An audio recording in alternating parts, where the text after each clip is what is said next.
always dance to that intro. I know, it's catchy. Hello. Welcome into Pax What She Said Live.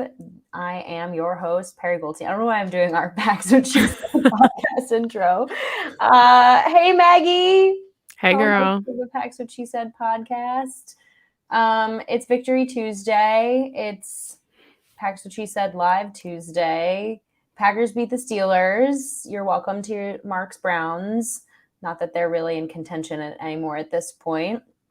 How are you feeling? I feel great. I'm honestly still so exhausted. I didn't know it was possible to still be tired from a Sunday game, but I feel it. I think I left it all in the stands for Matt LaFleur when he asked me to. For those of you who don't know, Maggie was at the game with her dad. So how was it? How's the atmosphere? Anything noteworthy? It was good. I mean, I thought the Monday night game we went to, the opener, was awesome, especially, being back for the first time in a couple of years. But for being a Milwaukee package game, and I know everybody likes to diss the Milwaukee package, I hate it solely because I have to drive through Milwaukee to get to my town, and it is awful traffic coming home. But they showed up. It was very loud. Only one person in my section was told to sit down, and they did not sit down. So we just got that out of the way. And it was super loud. At least it seemed like that on TV. That's great. Fans are showing up. Somehow Matt LaFleur has gotten into everybody's head and now everybody's listening. I mean, I remember in the Monday night game, it was loud. Mm-hmm. Again, it was like the home opener and I think everyone was super hyped. But even in the rain, nobody left. Nobody left until the end when it was very clear the Packers were winning. Yeah, Big B, not a hangover. Just didn't get home for 4.5 hours afterwards and then had to do some film study. But appreciate you being here. Some film study. Had to do some film study.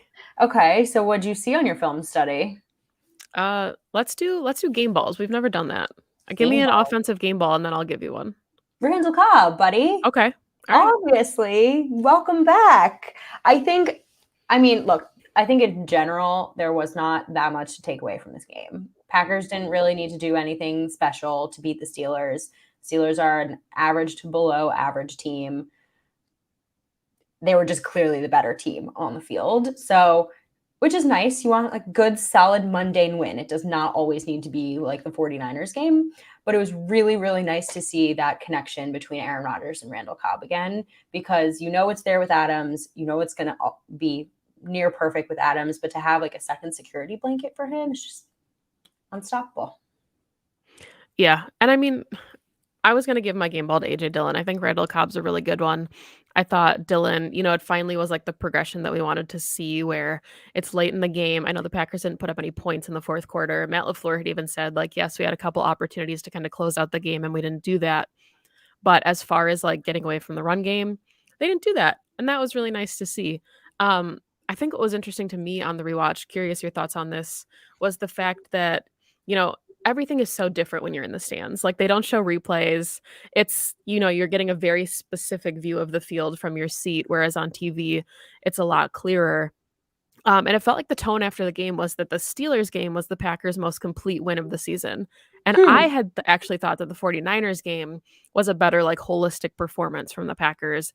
And I thought, if Big Ben had just a touch better arm, this game would have been a lot closer than people wanted it to be. Whereas I thought, on the flip side of the 49ers, it was maybe bad calls that were keeping them in the game, which, we can talk about bad calls in the Packer game too. But yeah, I don't know. So what did you think? Did you think that this was the win for them so far or not really? That's an interesting way to put it. I think the win was still the 49ers win, mainly because they had to overcome so much adversity. But I do think, now that you say that, you're right. It was a very complete win. Obviously, there were a couple drives that stalled out or ended in field goals, and you'd hope that they'd get in the end zone. But for the most part, I think all three phases performed well. Perform better than their opponent. That's all you really need to win a game. That's why I kind of think of this game as just a very average, mundane win, which is fine. You need to grab those if you're the better team on the field.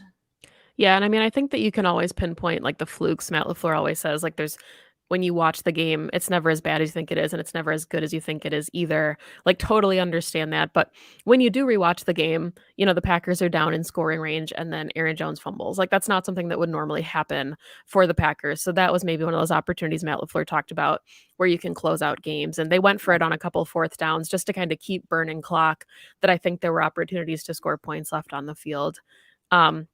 What else about the offense? Talk about the tweet that you had this morning about 11 personnel, because I thought that was a really, really cool observation that I want to talk about Oh more. yeah. I've noticed it the last like month. Like it's only been 4 weeks, and I think there's been a lot of like kind of negative reactions around how much 11 personnel Matt LaFleur is using. And for those watching, because I saw a couple comments on my tweet, so I want to clarify: 11 personnel is three wide receivers, a running back, and a tight end. It's like kind of very base. You saw a lot of it with Mike McCarthy, and that's been like kind of the criticism, right? Is that LaFleur is a little bit more creative than that. He likes to use 2 running backs on the field, 2 tight ends on the field. He doesn't run a lot of 11 personnel.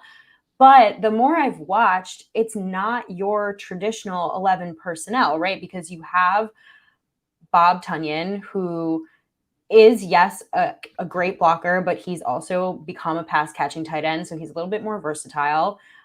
You're getting more like wide receiver type things out of your running backs in a Matt LaFleur scheme. And you're getting your wide receivers blocking like their tight ends. And so I just feel like because of all of the versatility in those 3 positions that are able to do what traditionally the other skill positions do best, your Matt LaFleur is able to run a lot of different looks out of 11 personnel that's very like non-traditional from 11. So I really liked what I've seen from him. I think it's been able to like open up the playbook, and that way when you're in that base, the defense is like they could do anything with this set. And I think another thing that we talked about, if you watched our Twitch stream last week about the 49ers game, was that we actually loved seeing a little bit more hurry up. And if you're going to play hurry up and you're going to play no huddle, which is not typical of Matt LaFleur because he likes to switch out people all the time, you can still be super creative in that 11 personnel because those players can do so much. So I've just like liked that. We always talk about how he builds off of things and he's really creative. And I like the way he can be creative out of something that just from the base of it looks like very normal. And like we've talked about this, and friend of the show, Dusty Evely, has come on the podcast about how Matt LaFleur is really good at creating looks where he might do something one week that just sets up for a different play that he wants to run that we won't see until like week 6 or 7. So we saw a ton of Amari Rodgers in motion. He had some really nice blocks. He sprung AJ Dillon open on a couple, and I keep waiting for the day that he actually gets a handoff for a toss and, it goes for, like 20 yards. And I think that's what's so exciting. We see a lot of Lazard in motion. And, Matt LaFleur had said in his post-game presser that it doesn't always show up on the stat sheet. Like Robert Tonyan had kind of a quiet game. There were a couple missed throws there that probably, he could have had a touchdown if that ball was just a hair kind of over his head. I think it hit the Steelers defender in the back at one point. But LaFleur was saying like credit to Brian Gutekunst and his staff for finding guys that are just all around team players, regardless of if they're the star or not. And I thought it was really cool too. AJ Dillon in his post-game presser was talking about how this is a team that regardless of the personnel on the field, you look around and you're like, he can make a play, he can make a play, he can make a play. And everybody is so confident, whether it's DeGuara, Tonyan, Lewis as your tight end, like whoever's in there, that there's 4 or 5 guys that will go get you that first down. Yeah, exactly. And that's exactly it, is that even with Mercedes Lewis in, Rodgers threw at him multiple times this game. One was missed. I think one was caught. So you have to account as a defense for everybody that's on the field. Whereas I think in previous Packers offenses, that was not always the case. You just really had to account for the one running back that was in the backfield or one of the wide receivers. And yeah, you watch everybody. It's like, it's true. It's a true do your 111th, whether it's just a block or not. Everybody's very important. And I don't know, I just feel like all I do is watch how well Lazard, Amari Rodgers, MBS when he's healthy, how amazing they are at blocking. And maybe it's just that I'm starting to notice those kinds of things more when I rewatch, but it just opens everything up for Aaron Jones, AJ Dillon, Devonta Adams, everyone to be able to move the ball. Yeah, and I don't wanna go back to, like, the narrative from a couple years ago that Aaron Rodgers didn't have weapons, but I think, the argument had always been that these are different kinds of weapons. Like, people think weapons and they think you need 6 Devontaes, and that would be incredible, like, we would love to have 6 Devontaes, in the lineup, but, the point being, like, you draft AJ Dillon, and it's like, "Oh, why? Like, why do you need a bruiser back in the 2nd round?" And then we see against the Steelers because he just closes out games for you, or Josiah DeGuara. I know, in the comments somebody had mentioned him kind of get reacclimated with the offense, but there's so Yeah. many wrinkles, and I think the problem we're almost running into now with LaFleur is he has so many pieces. Like, I'm dying to see Kylan Hill in the offense, and I don't know if we'll see that at all this season because there's just, Amari Rodgers isn't in yet. There's so many different packages, and you said so many different looks that it's almost like there's too many pieces, and Yeah. we don't want LaFleur to get like overwhelmed by the big picture in the offense. But I feel like that's fun though because it's Yeah. still so early in the season and everything that he's trotting out there is working so far. So he can continue to use that and know in the back of his mind, okay, as soon as defenses have enough tape on what I've just shown, I can throw in a Kylan Hill or I can Yep. finally give that handoff to Amari Rodgers. Or now Cobb is clicking and I can use him more. I mean, Cobb was lining up in the slot, like what Packers fans have been dreaming of since Matt LaFleur came into town, of how perfect he is in this offense. And we saw it Sunday. And I think like you said, he's just going to continue to build and know that there's even more pieces that he can rotate in and no one's going to know what to do with them. Yeah, I love all the different wrinkles. There's a 12 personnel package that I've been, like, really focused on, and it comes out a couple times a game, and it's Tunyon, DeGuara, Lazard, and Dillon. And, sometimes it's Power. a screen. Yes, sometimes it's a handoff. But it's really fun because it's never been the same play twice. And I think that's kind of what Mhm. we've been talking about this whole time is just there's so many wrinkles. And every time you think you're expecting something, and the defense as well is thinking something, LaFleur is going to change it up. It's going to be something Yeah. different. Yeah. And I know I saw a comment that DeGuara didn't have a great game, and he didn't, right? Like you said, he's adjusting, but I think he needs those game reps in order Mhm. to get better. And I know that's like you don't want him to mess up. He missed a couple blocks here and there, but he's not out there like completely screwing up the offense. So like Right. let him stay out there and get acclimated to this offense because eventually he is going, or you hope that he can break the third round pick curse and like be useful in this offense. Um, I want to talk about that. So, is there anything else, like quick thoughts you have on the offense? Because there's another third rounder on the defensive side of the ball that I think is worth discussing. Okay. No, I mean, I thought the offense ran well. I loved at the end, they just pounded both running backs and said, like, we're taking the game. The last thing I'll say about the offense is that AJ Dillon has talked about this before about how, for him specifically, but for most running backs, it takes more reps to get into a rhythm. Mhm. And I think the more that you see him on the field, the more you can really tell how true that is, especially for him.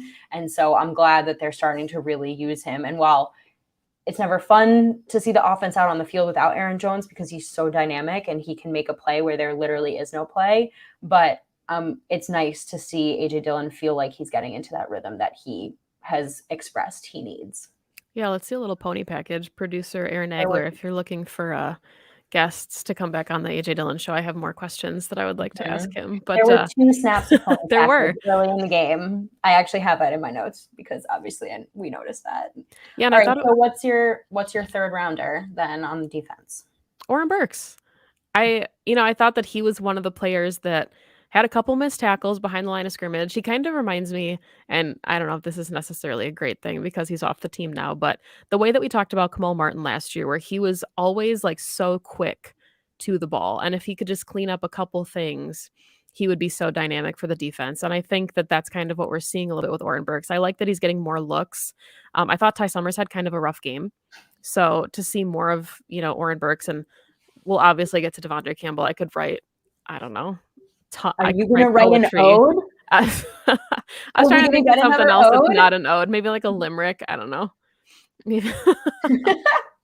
But, yeah, I mean, I think that, just having that kind of tandem in the middle of the defense is something that we haven't seen, and on the rewatch with the Steelers, I noticed that it just felt like there was so much more happening, more stops, I should say, more tackling in the middle of the defense before the first down marker, and that felt like a Right. rarity. Or even behind the line of scrimmage. the hell? Perri, what? Crazy.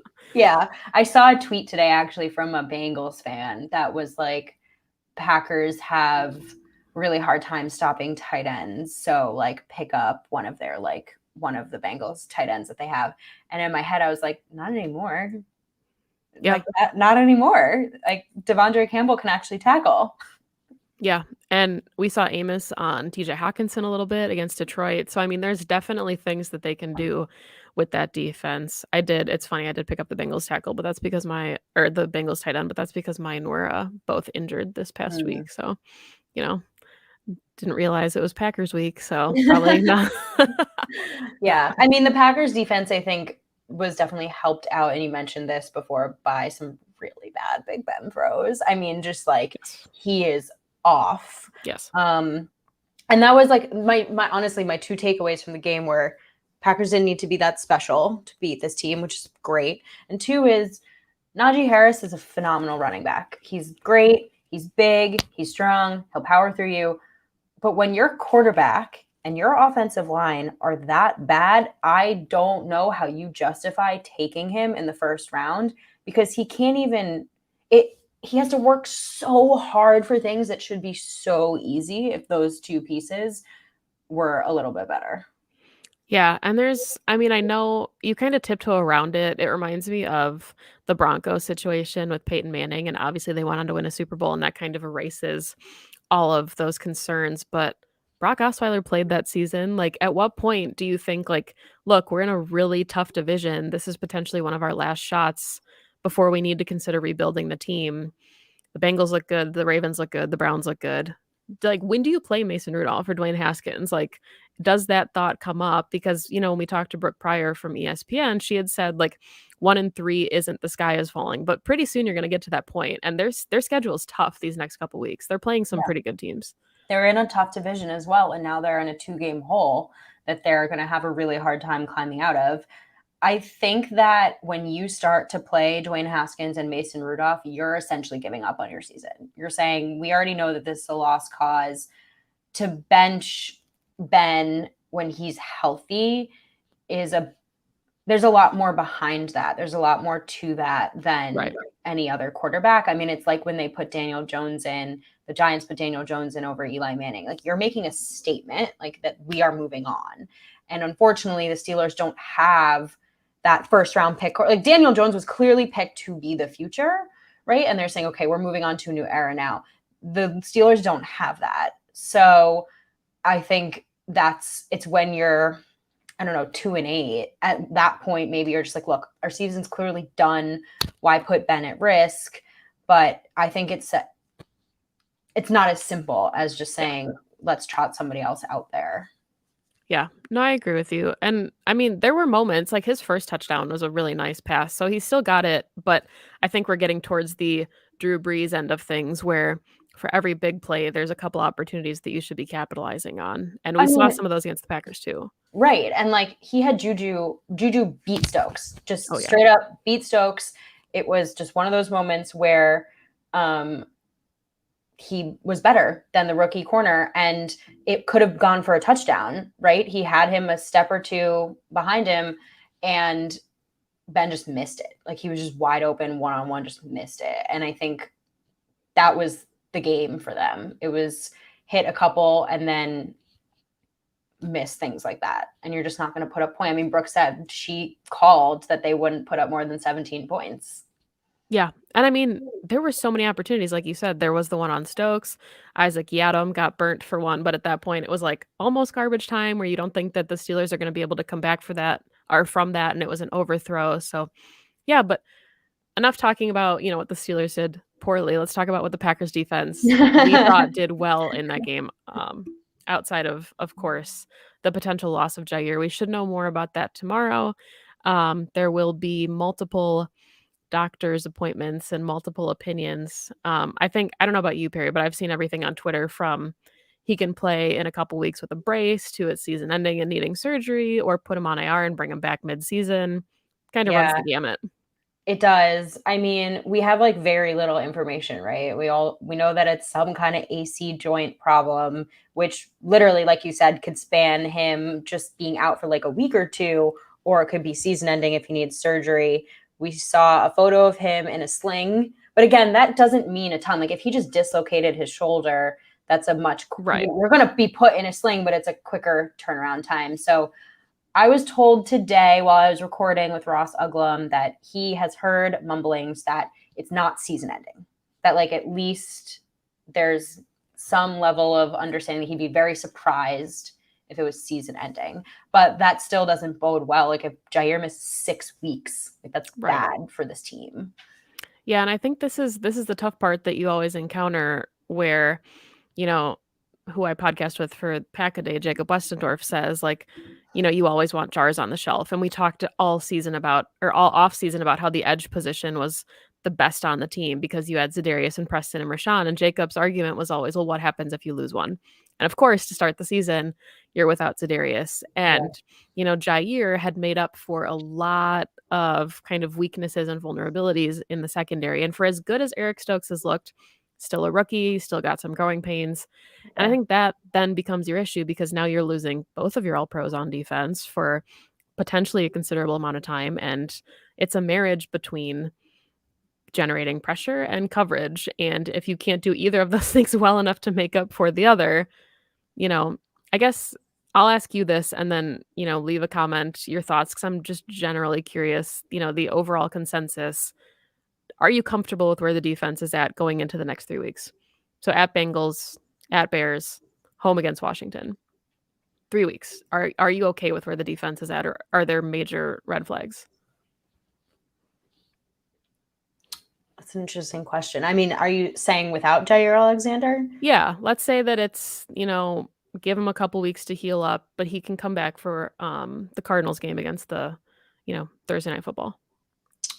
No, I don't feel great about it. Do I think that they could probably still win 2 of the 3 of those games? Yes, but I don't love the idea of your boundary corners being King and Stokes. Chandon's been, I mean, you can talk about Chandon if you'd like. He's been a liability a little bit, so it leaves them very vulnerable. I think that if the front continues to play like they are and they continue to get pressure like they are, that makes things a little bit easier, but they're going to need to bring in some help back there.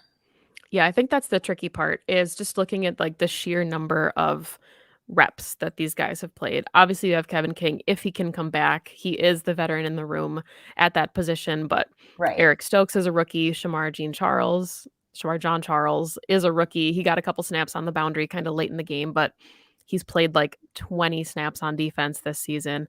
Chandon Sullivan, I thought, struggled quite a bit in the slot. And then you have Isaac Yadom. So those are your 4 healthy corners if we're saying Kevin King is healthy enough to play on Sunday. And that's tough, especially knowing how much nickel we've seen from Joe Barry. So maybe you potentially drop Darnell Savage in the slot, and then you put Henry Yeah. Black and Amos back there, Yeah. or maybe Vernon Scott can come back. But I think the Packers are definitely going to have to get creative with how they kind of handle some of those nickel packages because they're utilized a lot. Yeah, I was thinking that there at least are a handful of safeties that they could rotate in for some level of assistance, but there's no 2 ways around it. When you lose your all-pro corner who shuts down half of the field for you for the most part,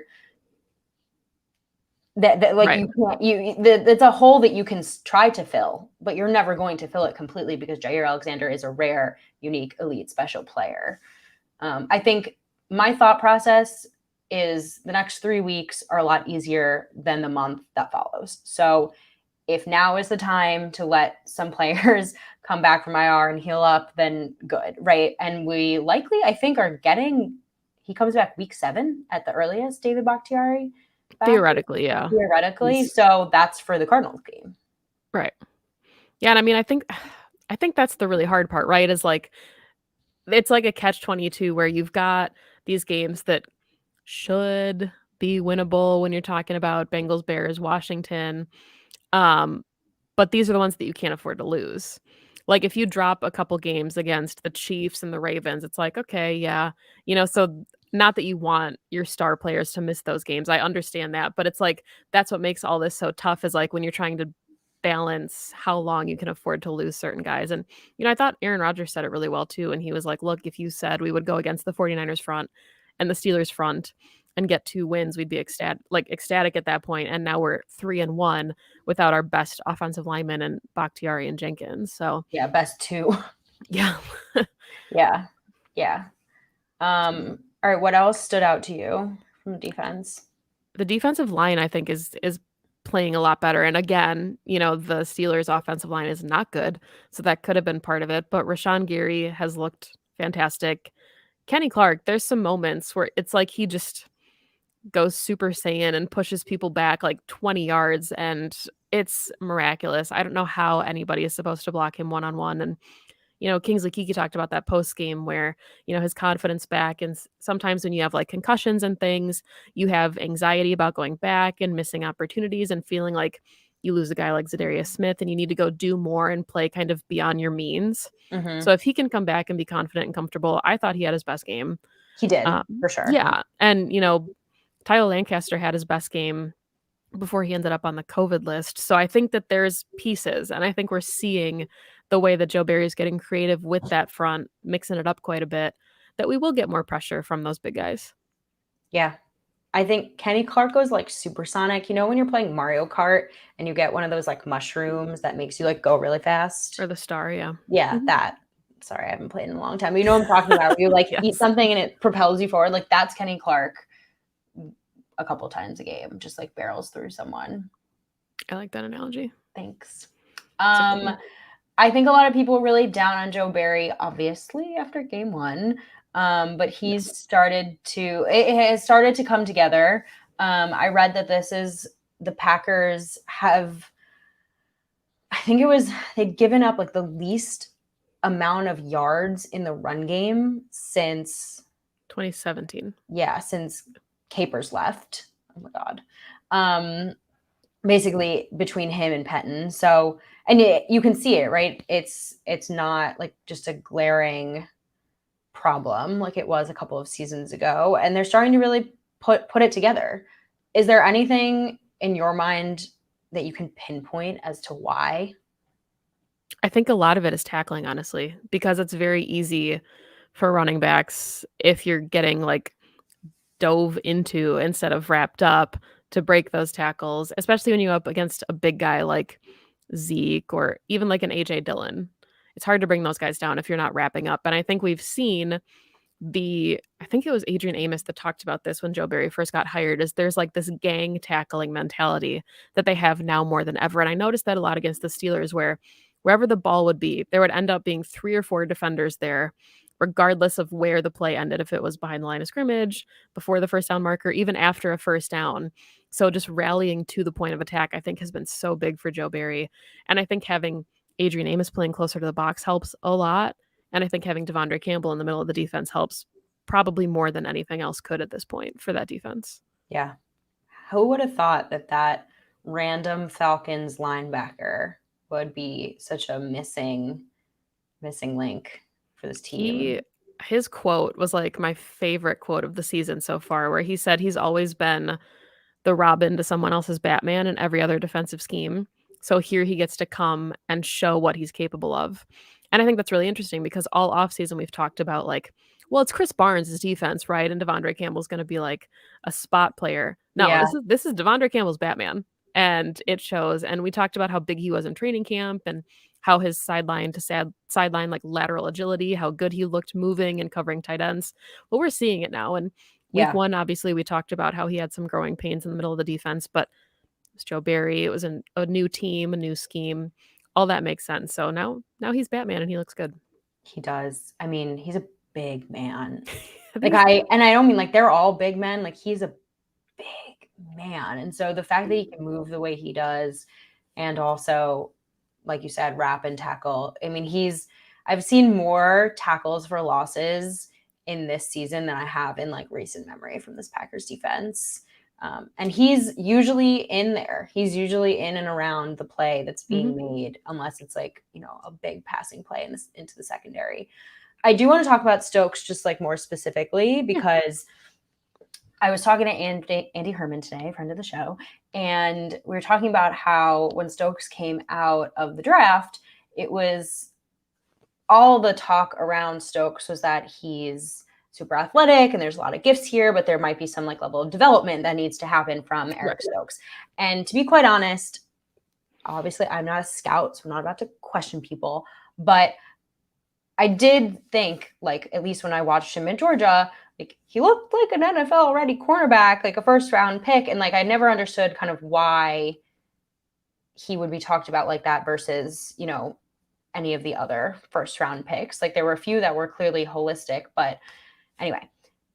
Then all of a sudden in training camp, you're hearing a lot about how he needs to catch up to everyone else. And he's a little behind rookie things. Like, okay, fine. So he won't play for a while.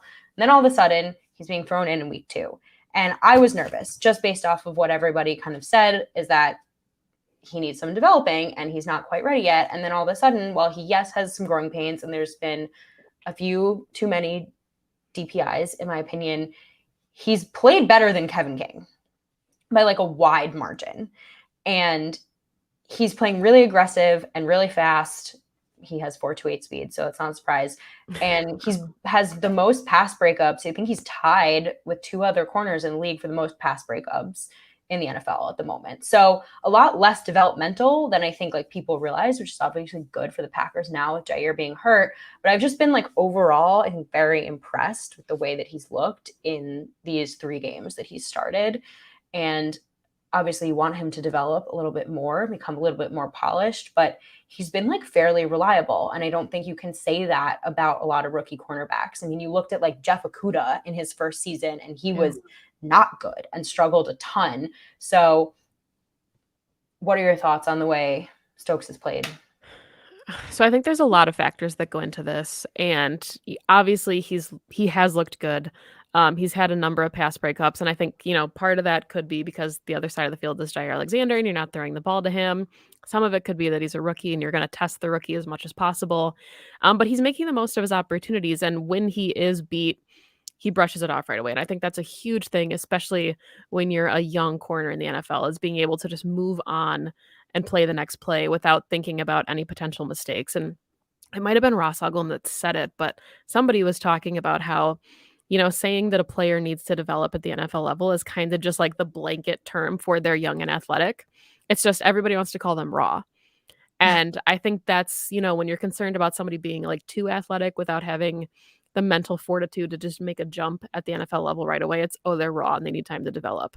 So I think that was a really easy thing to write off about Eric Stokes because he was an incredibly athletic prospect. And maybe he wasn't as NFL ready as like Horn or some of the other players that came in with NFL lineage, but he's looked really good. And I think having Kevin King was still a benefit to him because I think that's competition and somebody to push.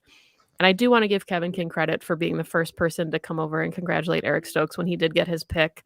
I think that says a lot about the locker room and the team and the dynamic. And Kevin King has said, like, look, if he can come in and beat me, then good for him. The Packers made the right choice. And Right. I like that he has that mentality. But I think it's going to bring everybody closer. If Kevin King and Eric Stokes are the 2 boundary guys playing on Sunday, I think that, says a lot about their dynamic and how close they are. But yeah, I guess that's a really long way of me saying that I think he is still a pleasant surprise because we thought that we wouldn't see him until maybe midseason. But I think all of his growing pains are just that. Like, I think they're growing pains, and I think that we're seeing more good than negative at this point from him, which is all you can ask for. Right. I just find that every game he like builds off the last game and does something better. And you saw it with the Steelers, right? I think it was a bad decision by Ben to throw that ball, but Stokes is in the right position and it was good coverage and he capitalized on a poor quarterback decision and got his first pick and his first Lambeau leap. So hope to see more of that from him. Yeah, I agree. And I don't remember who said it. Somebody mentioned that it looked like Savage could have been in on that pick too if Stokes dropped it because they were just playing such tight coverage.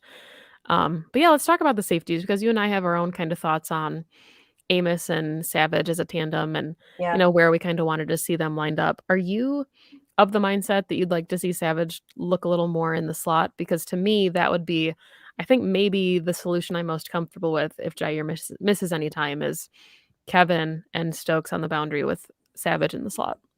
Yeah. I mean, I'm in full agreement there. I think like it's tough when you have a player like Savage who's gifted at two different positions basically, Mhm. because Yeah. he's going to be successful in the slot, and he has been a pretty successful safety. He's been kind of quiet this season, and I can't tell if it's just because he's not being targeted, he's just doing what he needs to and is just not showing up in splash plays. But I'm curious to see what happens when they do put him in more of that slot corner role, because then he's going to be put in more position to make bigger plays. And we saw at the end of last season his ability to take the ball away. And so when he's being targeted a little bit more in that way, I think that could be a possibility. It'd be nice. I have more faith, like we said earlier, in Amos, Black, even Vernon Scott being able to take over that safety role than I do with Chandon Sullivan being left in the slot. I think, and maybe I'm crazy for this, I don't know, I'm sure people will tell me if I am, but there's a part of me that is really interested in a Joe Barry dime package that is, when healthy, Stokes and Jaire on the boundary with Savage and Amos both playing close to the line, Amos in the box, Savage in the slot, and then you have Vernon Scott and Henry Black back deep in your two high.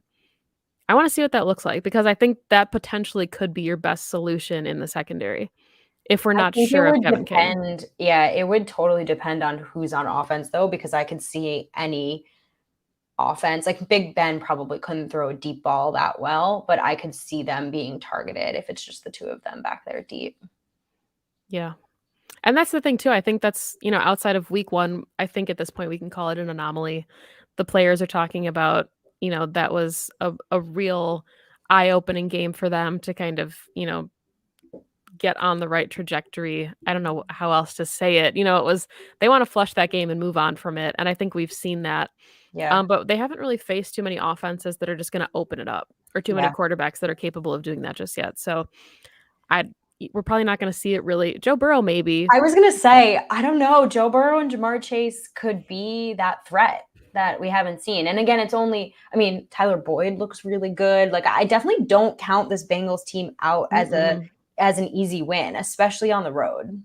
Well, and there's 3 receivers, you just mentioned 2 of them. You've got T. Higgins as well that can blow the top off of a defense if you're not prepared for it. So I think that the Bengals are probably, of the 3 in the next 3 weeks, the biggest challenge for this Packers defense. So it would be kind of wild if the Bengals beat the Packers next weekend. Like, for that. we're gonna lose everybody watching right now. Everybody's gonna be so upset. But no, I think that the Bengals are one of the surprises of this season so far, for sure. Just like the Raiders, I guess you could put in that category. I don't think anybody thought the Cardinals would start the season 4-0, even though they're a really good football team. So the Cardinals beating the Rams. Yeah. Crazy. Yeah. Okay. Should we talk about special teams really quick? Do we have to talk about special teams really quick? I don't know. We do. We should. Okay. 2 things about special teams. One is watching them down that punt at the 4-yard line. I was like, I have never seen the Packers special teams play like this in my life. Yeah, I was like, oh my God, they did a thing. And look, Mason Crosby is money, but that blocked kick was way too close for comfort. Yeah. They were one missed offsides call away from that game being way closer than it should have been. Like, that's a mistake that you cannot make. Well, and I think the hard part there is, I think it was a bad call. We didn't see it in the stadium. They refused to show a replay, and now we know why. They didn't want us to see the replay, but I think that was just a really nicely timed jump. And then we saw it twice again on 2 of Mason Crosby's extra points. Like, multiple extra point attempts were almost blocked against that game. So there's something, that has to be fixed really quickly, because you clearly have a vulnerability on that side, whether it's the protection, if you have to send extra help, whatever it is. And Mo Drayton was asked about it last week before this game, so I'm curious what he says this week. And he basically said you have like 2.5 seconds. And if you can get the ball off in 2.5 seconds, it's almost impossible to block it because it's just not enough time for guys to get around the edge. But we're seeing that there's like fractions of them almost getting to the ball. So if any part of Right. the operation isn't seamless, it's going to happen again. And it's going to happen pretty continuously. The announcers, while I was watching, it was Tony Romo and Jim Nantz. They were both, Tony was saying there's no way that wasn't offsides because too many of them were in the backfield. On a special teams play like that, it's not possible unless it's a clear jump that all of them get back there that quickly, which I thought was really interesting because it's not an explanation I would have ever thought of. I just thought they're more athletic and they pushed our guys around. But I guess it was clear. I don't know. Someone in the comments said Joe Hayden is still very convinced he wasn't offsides. It doesn't matter anymore. What matters is what you said, which is they just need to be better at blocking on those. I don't want to like pile blame on because I think it's really easy to pinpoint a potential that we think is the problem and then just add on to it. But one of the explanations I saw was that Hunter Bradley lifted the tip of the football off the turf. And the second you do that, it counts as starting the snap. So anytime you move the ball, players can jump. So he was like wiggling the ball to get his hand in a better position, but they thought that he was lifting the ball, and that technically meant green beans go. They can get after the ball. So I don't know if that's a Hunter Bradley thing or an operational thing, but clearly there's something that the Steelers have noticed on tape and other teams will notice as well that needs to be fixed for this field goal unit. Yes. So last special teams thing. How do we feel about Cody Boho Blast? I'm not going to try to pronounce his name. Bohorquez. Yeah, we're going to buy Boho Blast jerseys and just rock them for the next 10 years because he's looked incredible. I tweeted it. I was like, what is it like to have good special teams? Like, this is insane.